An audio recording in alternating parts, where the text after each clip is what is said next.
Welcome to another edition of Bears Den, a collaboration of War Media and Sports Zone Chicago. Guys, I'm your boy, the SuperBack Shawn Sierra, and I'm joined today by Joe Tanksley. And man, oh man, we got a lot to talk, Joe. We got a lot to talk. I'm excited. I'm fired up about a Yeah, lot of stuff. We have a roster set. 53 man is set. The episode 4 of Hard Knocks is in the books. mhm, Man, we have a lot to get in a short amount of time. Let's get right to it. Um, no doubt, no doubt. so episode 4, we'll talk about that. Hard Knocks that came on Tuesday. Hmm. I was anxious to see it, and I think and what they did, they went really deep, real personal. They showed you the personal Right. side the of the life of an NFL player trying to make a team. You know, the most tear jerking was Ian Wheeler, running back Of course. out of Yeah. Howard, who speedster, Yeah. who was trying to make the team, and apparently a lot of the staff liked. Was a little timid, a little shy, and uh, running backs coach Chad Morton was trying to pull it out of him, and he got a little more edgy, which was good. But then Hmm. he tears his ACL. And Yeah. after all the work, and you kind of see the development in the episode, and then he tears his ACL, and the moment with his mom outside the locker room, where they hugged for about 45 seconds to a minute. That was a long. That really got me. Give me your thoughts on Yeah. when you saw the hug after they realized he tore his ACL. Well, being a collegiate athlete, I've been, suffered a few injuries. I tore my ankle up pretty bad. Got a tore tibialis tendon, torn Achilles tendon, and yeah, up until that point, I thought I was invincible. And I remember, you know, the interaction I had with my father and my mom. And I get emotional thinking about it. But, I think, you know, a lot of stuff runs through your mind. Is this the end or, you know, what's next? What's the next possibilities? So, I could kind of empathize in that situation. Um, you know, I never had the opportunity to make an NFL team. So, you know, my dream got, kind of cut short early. But, um, if you're playing at a high level, that's the goal. That's where you want to want to be at. And so for him to put off medical school, to try to realize that dream, I think it's an emotional roller coaster. I was pulling for Ian Willer myself. I thought he would have been a great addition. I thought he fit his personality. He's very likable, personable. Um, he was kind of timid. I know you remember Coach Angston. Uh, Yep. Oh um, yeah. Coach Angston was a guy, who told me that well, we went to St. Rita, but he would say we don't need choir boys, we need gangsters. And so seeing Chad Morton, right? We don't need choir boys on the field. We need gangsters. And so seeing Chad Morton interact with Ian Willer kind of took me back to those days of coaches trying to push you and get you to the next level.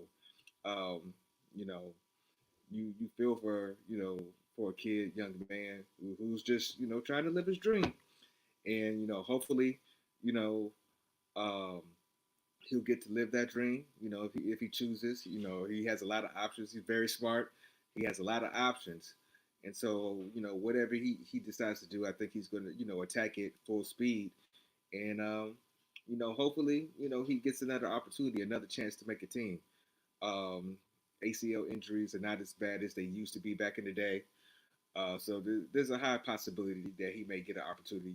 We look at, Colin Johnson, who's on the team, who kind of had a similar situation, with his injury with the Giants, and he was able to get some shine, with the Bears this year in the first game of the first game of the season, the first episode of Hard Knocks as well. Um, so I think you know while sad at the moment, he's still a young man. He still has a bright future. Well, he's on the Bears. I mean, he's still there. So the one. My next question to you was going to be with Pohl's decision on Wheeler. He when he sat him down, he said, "We're going to put you on IR." So he's still on the Bears. He's still going to be around the team, which I think is great. And he didn't. He wants him to be around the team. He wants him to rehab there. He wants him to make sure that you know, he said he didn't want him to go. He didn't want him to suffer or not mental anguish, but kind of get dull mentally if he's away from the team. So he's on a team, and he'll probably get another Right. another shot next year, which is good. I'd love to see Mm-hmm. uh, I'd love to see it how this guy what he can do. I think that would be awesome, and because he's a nice seems like a nice kid. What did he say? 7,500 was his signing bonus. That was crazy. $7,500. Um, Yeah. but and then then Ryan Poles also told him. He said, "Hey, this door is always open. My phone's always on." I think Ryan Poles did a really great job of kind of showing him and showing other potential free agents or draft picks like he cares about his players, and I Mm-hmm. think that was a good thing.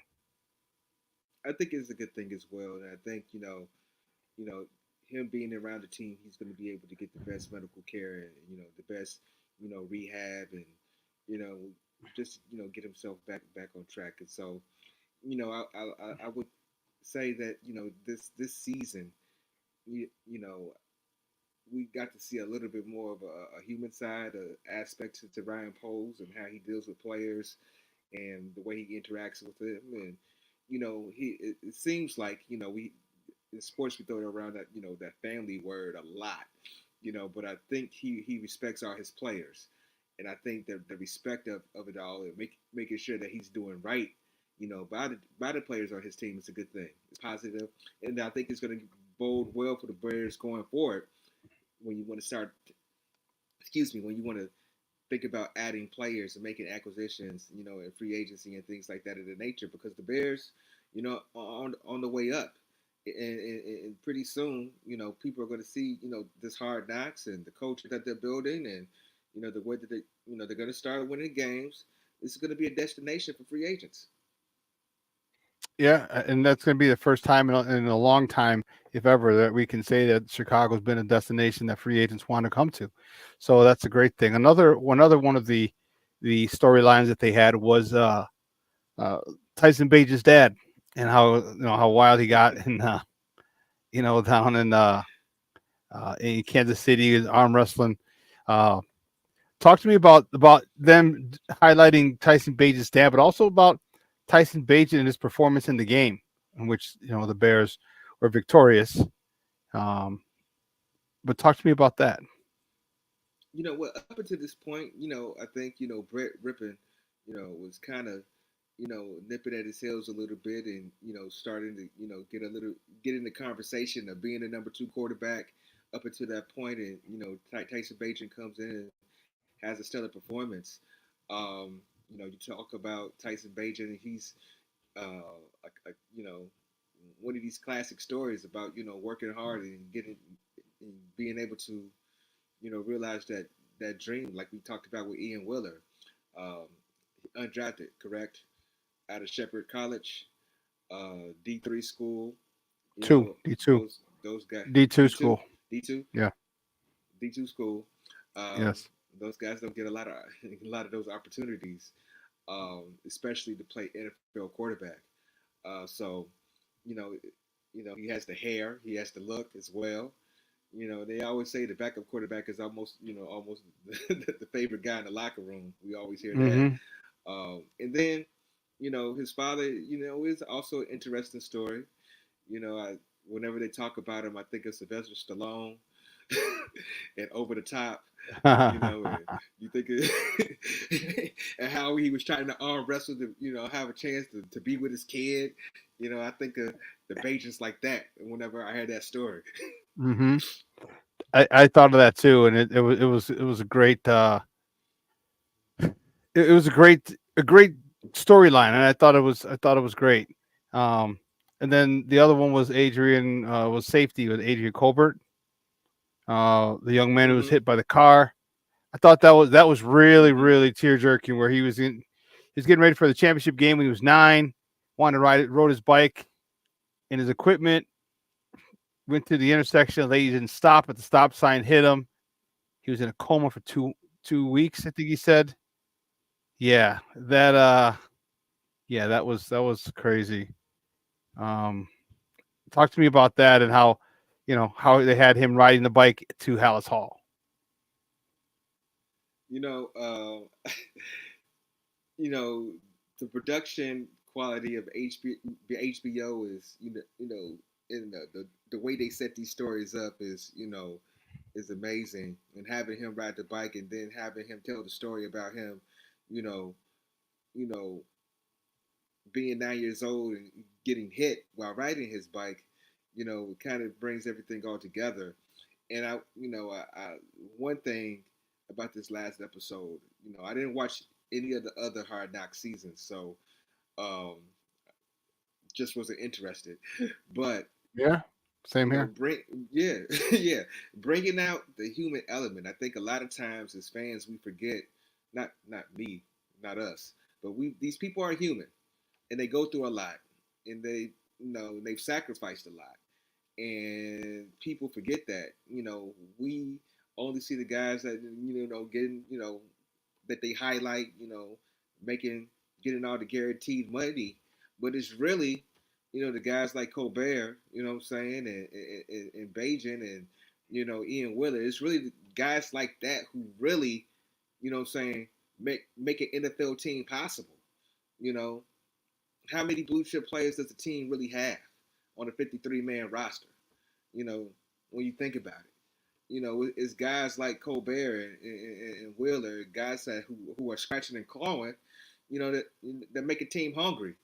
When you think Mhm. about it, and so highlighting those stories so people get to know who they are, and so that they can get some shine and be able to shed some light on them. I thought was a commendable job by HBO. Yeah, it was. It was good. It was great to see that. And like I said, it was tear jerking. Some of those were tear jerkers. Even the Colbert one was man, that had me, man, because it's getting ready for his championship game, and that happens. Man, it's unbelievable. And I think that obviously that's why they did it, but maybe he was fortunate that he didn't get hurt worse because he was in his pads. He had some protection. He wasn't wearing his helmet though, but he had his shoulder pads and everything else on. I wonder how much, Okay, if any, that helped him. I'm just, but right. yeah, excellent job by Hard Knocks. Um, excellent job. So, looking forward to Mm-hmm. ne- next week's episode and checking that out. Um, but the biggest thing was Tuesday, 3 p.m. All right, the rosters Mm-hmm. had to be cut down to 53 players, and the 2023 Bears, as of right now, and this, of course, this is most definitely going to change. Is as follows. Talk to me about it. How you feel about it? How do you, um, it? Let me give me your thoughts. We'll go through position by position. All right, Okay. quarterback. Are you Well, surprised, Caleb and Tyson Bagent? you know what? After the performances, Tyson Bagent put on late in the preseason, not surprised. I think Tyson Bagent is a guy that they have a lot of they're building equity with, that you're trying to develop, and he is a serviceable backup. And you know, I think I'm really not surprised. I think Brett Rippon, I probably had an opportunity to be on the practice, practice side, but with him being a veteran, and Brett River played well this preseason. He's going to have an opportunity to make another 53-man roster. So I think, I forgot he got picked up. He's on yeah, a. He got picked up. He's on yeah. someone's Well, practice squad he got today. picked up, right? He got picked up by the Vikings, exactly. And then, Vikings. There you you know, go. with the yeah, but with the Vikings and with the Vikings quarterback situation the way it is, he might he's probably going to start a few games this season. So, Brett Rippon, actually ended up in a pretty good spot. Um, I think the wide What about receiver, what about the wide receiver? You got go six: ahead. DJ Moore, Keenan, Rome, Tyler Scott, Velus Jones Jr., and DeAndre Carter. Your thoughts on Yeah, those? you know what? I'm not, nothing too surprised. I kind of had a feeling that Velus Jones Jr. was going to stick around, and the only reason is because Post picked him in the third round, and he does have some tools. He's fast. He's good with the ball in his hands, but I think I'm kind of feeling like if had Wheeler not been hurt, I think we might have seen Wheeler instead. Of Velus Jones. I'm still not very confident in Velus Jones. So he has to prove it to me. That, he has to prove it to me. I don't think he's done enough, in the preseason to really, warrant being on this roster. Except that he has a bit talent that you can't really deny. And I think, when you have guys like that you see with all this ability, you tend to want to hold on to them because you think you're going to be able to get it out of them. And so hopefully this would be the year. I kind of feel like we would have seen it by now if he had it. But, hopefully this year, with a new offensive coordinator, with some, who's, going to be able to use him. They're trying to use him as a running back, also a receiver. He'll have some opportunities to see if, he can make some plays, on offense this season. Yeah. Then the running back: DeAndre Swift, Khalil Herbert, Roshan Johnson, Travis Homer. They were supposed to. They were going to bring back Bakari Blasting game after they put one of the linemen on. So they're going to have their fullback. Your thoughts on the running back room? You know what? I think this is a solid running back room where I think, Khalil Herbert is, slotted, to be a second string running back. I think he fits well in that position, to kind of spell DeAndre Swift. DeAndre Swift, I'm really looking forward to having a big season for the Chicago Bears. He does a lot. He can do a lot in the running game and the passing game. He just has a lot of ability. Khalil Herbert, he has the ability that one cut and get up the field. He can pick up some big chunks of yards. We've seen him do it before. And so I think, using them as a 1-2 punch um, will definitely be beneficial to establishing that running game. I would like to see him be able to block better. I think, he has to improve in that aspect of his game. Khalil Herbert, Roshan Johnson, um, second year in the books. Um, Running backs get nicked up, so he's going to have some opportunity as well. He's kind of been nicked up this preseason, so we didn't get to see a lot of Roshan Johnson, but I think this is a solid player. When they drafted him, he was solid. Many people touted him to be ready already. Um, you know, with the way that he approaches the game, he's sound. With running the ball, he's sound with blocking. Um, I need to see a little bit more, pass catching out of the backfield, but I think that'll come eventually. Travis Homer, he's a special teamer who's also able to carry the rock a few times. So I think he has that element. So I'm fine with the running backs. All right, let's move on to tight ends. Any surprises here? Komet, Everett, Lewis. I think a lot of people are questioning the Mercedes Lewis, but I think Mercedes Lewis just adds that veteran presence to the locker room for having such a young team. He's also solid, you know, blocking, on the end. So has So he I surprised think you? that, you know what? I think I won't say no. I won't say no. He's not a surprise. I think with what he brings to the table and what he's able to do, he does it well. And no, I yeah, I All right, guess well, I'm let's go on. Let's just move on to the surprised. offensive line. Let's go on to the offensive Oh, line. Any surprises there? We got Darnell Wright, Braxton Jones, Tevin, Nate Davis, Coleman Shelton, Matt Pryor, Kieran Amagaji, You Ryan know, Bates, Doug Kramer, and Bill Murray. really no surprises. I think Kieran Amagidgety, I'm butchering his name, but the kid from Yale. Um, I think he's a player that has a lot of upside that we really didn't get a chance to see because he was hurt. I think it's a lingering injury from college, so we didn't think to see much of him. But I think the fear was, if you don't, you put him on the practice squad or something like that, someone's definitely going to poach him and take him away. So I think that's why he's on the roster, so they can kind of protect, other players from trying to get him. But really, no problems with with the offensive line. I do see that they kind of insulated themselves, with our injury prone guards, and so they looks like they have a lot of depth there that they'll be able to utilize in a sense when if and when some of those guys go down.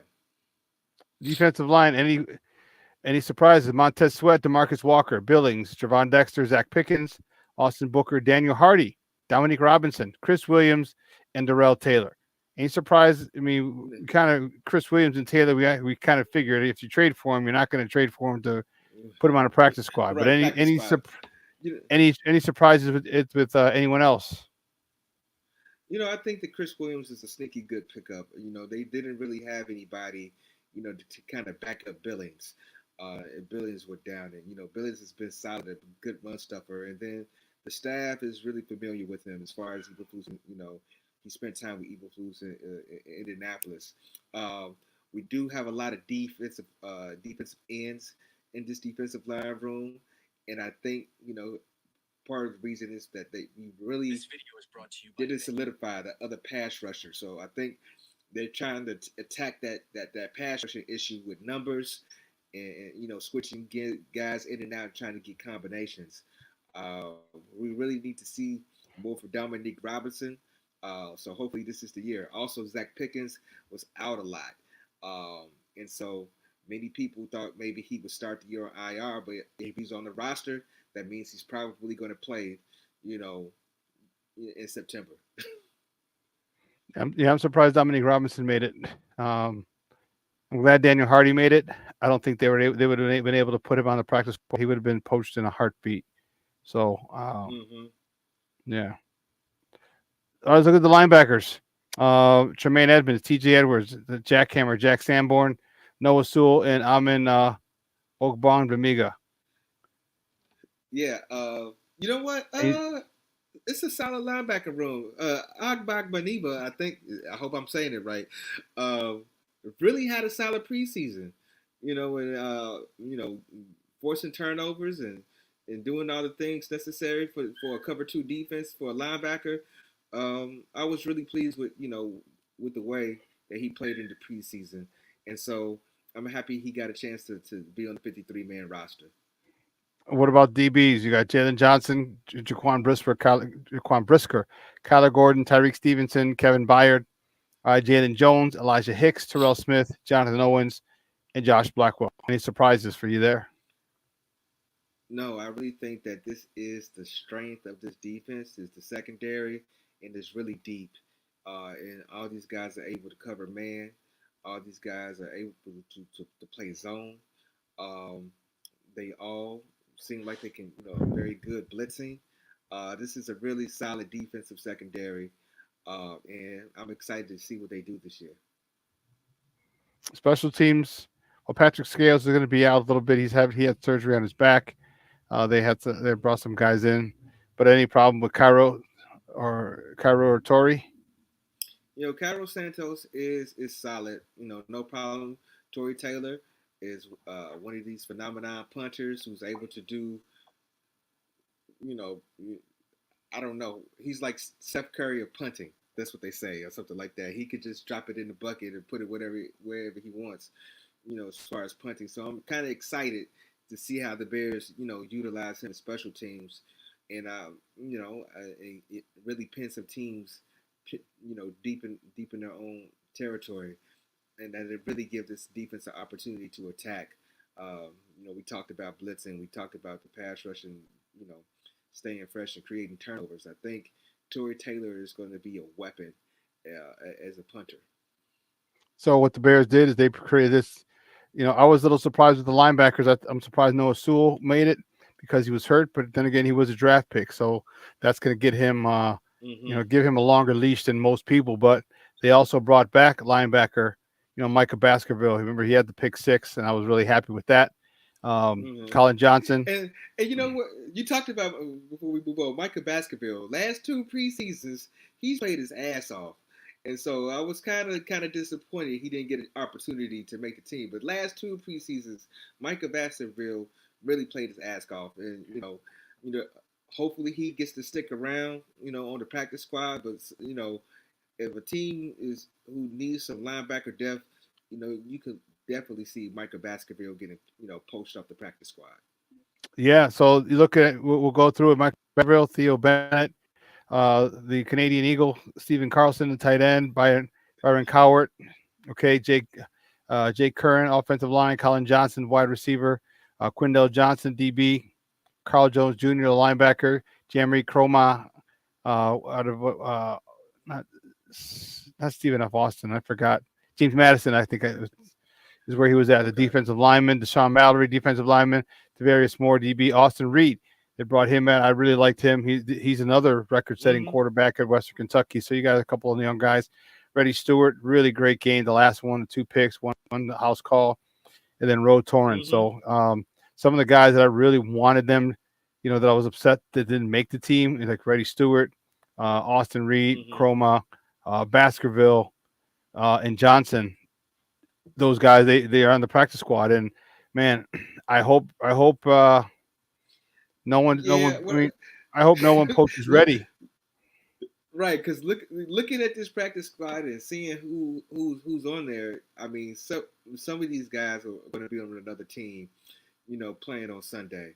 When you look at Reddy Stewart, in the what he was able to do, Quindell Johnson, the Bears really did had a lot of defensive back depth this year, and teams who DBs teams need those guys.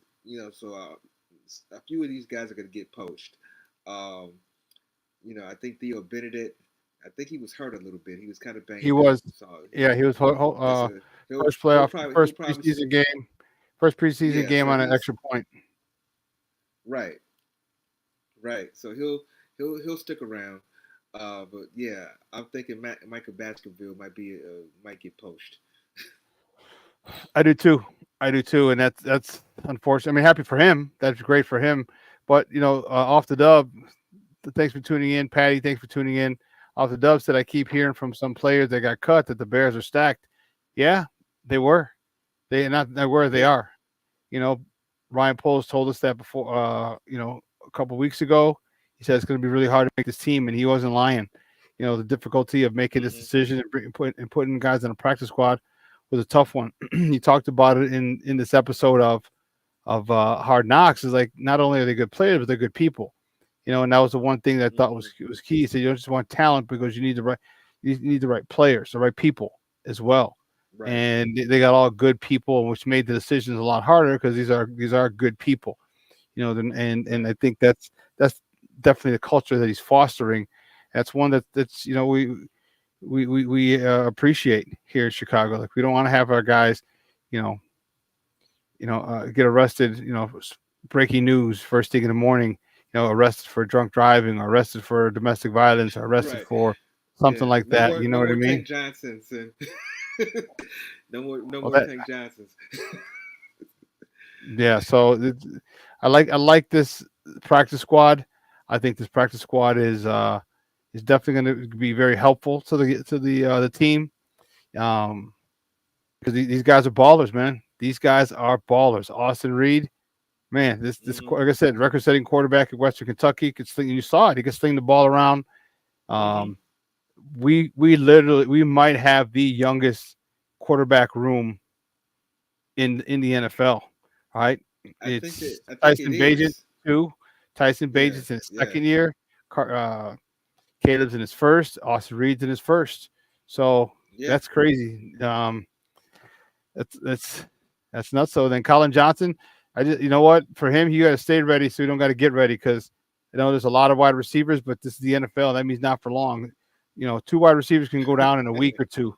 You know what I mean? And right. they're gonna reach down and scoop him up. So good luck to him. Stay ready, man. And I like him. I like him. Yeah, He's been on a couple teams. He looks he acted like a professional. So and he can play. So right. hopefully we can get him some some tick, man, because he's really really talented young man, and it's just not a roster spots, and but that's the good thing, Joe. That's the good thing about what Ryan Yeah. Poles has done in his third year is he's made this team very difficult to make for newcomers, and that means that there's quality players and talent at most positions. Hmm. Yeah, I think when you look at the overall depth of the team and you look at the talent that we have at each level, I think that the Bears, really did a good job of, insulating their rookie quarterback. He said at the press conference, he wants Caleb to rely on the talent that he has around him, and he doesn't have to come in and be a superhero. And he really built that. Um, when you look at special teams, we got two, our kickers, a punter, solid, um, secondary solid, defensive line. I think it's serviceable right now with Montez Sweat and Billings, and I think Gervonta Dexter. But I would go ahead and say that they're solid. I think Austin Booker, if he can be like Mark Anderson, I think Ken Davis came in. We just need a one-trick pony that who can come in on third down and get the quarterback. I think Austin Booker, he has the capabilities of being able to do that. Um, and so every level, every unit on this team, they like you said, they got some ballers, and so I mean, they don't want to kind of, you know, they want to see improvement. We want to see improvement, but you know, in the NFL, you can go from worst to first, really quickly. We've seen that, year after year. Some teams, steps up, you know, like the Houston Texans did last year, and I think the Bears this year have more talent than what the Houston Texans had last year, and so, and I think our division is, kind of coming back to us with the injuries that we've seen with that some other teams have in our division. Um, and so the sky's the limit. There's a lot of possibilities of, for the Bears. We can see a scenario where the Bears, end up in the playoffs with this division the way it's shaping up. Yeah, and I think it's a good place to stop it here, and I'll just close it out with this: is that we got 1 week left. All right, Labor Day weekend.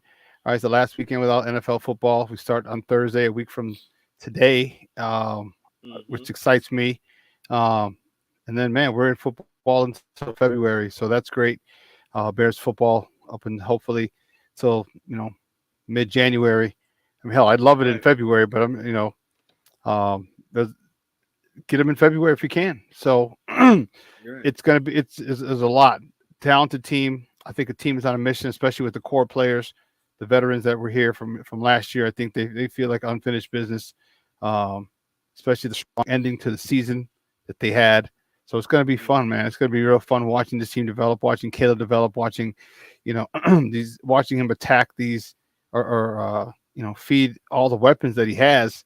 It's going to be interesting and see how Shane Waldron uses all these weapons because this is literally a plethora, a bevy of riches, for Shane Waldron. And I hope he's in his dungeon lair coming up with crazy route concepts and plays and designs and getting the ball to Bayless Jones to Taylor Scott to you know Rome and all these guys. Get it to them, let them score. We got a lot of home run speed in DeAndre Swift and Scott and Rome and even DJ. So I love it, and I can't wait to see how it plays out. It's going to be exciting to see how it plays out all year. So, Yeah, I was. man, I. go ahead, I finish. mean, I was just saying, like, I'm excited as well. And I was just thinking when you think about all those weapons that the Bears have on offense, I was thinking about the greatest show on turf. What could we call the Bears offense? Would we call it fast on grass? But like we got to come up with something for that offense once they start balling out. Yeah, yeah, that's a good one. We'll have to think about it. You can't say something by the lake. You got to write something great by the lake. You said fast on grass. Well, we got a couple weeks. We got 1 week or 10 Yeah, days, 9 days to get it done. But yeah, we'll do that but in the meantime, that should do it. That's another edition of the Bears Den uh, collaboration between War Media and Sports Zone Chicago. Um, man, we will be back next week. Make sure you hmm tune in to Sean and Maya in the morning tomorrow. I'll be hosting that. The smoke. That's at 9 to 11 Central. Following that at 12:15 p.m. Central is Second City Sports with Lakina McGee and Sidney Brown. And then Saturday, 11 a.m. to 1 p.m. Smoke Fellas. All right. We'll entertain you for 2 hours talking sports, just like you do it in the barbershop, like you do it in the cigar lounge. And man, I'll tell you, if you haven't checked that out, let me tell you, that is one of the shows, man. Let me tell you, it gets real. It gets real. right. So make sure you check that out, folks. Saturday, 11 a.m. to 1 p.m. Central. The Smoke Fellas, Humidor Sports and Cigars, and they just keep it a buck, man. And I love it. I love it. So, all right, folks, that's it for another edition of the Bears Den. Bear down. We got 9 days. No, Thursday, Friday, Saturday, 10 days. 10 days, and I can't wait. I cannot wait. So for everyone here at War Media and Sports Zone Chicago, I'm your boy, the Superback Shawn Sierra. All right. He's Joe Tanksley. All right. We will see you next week. Peace. Have a great day.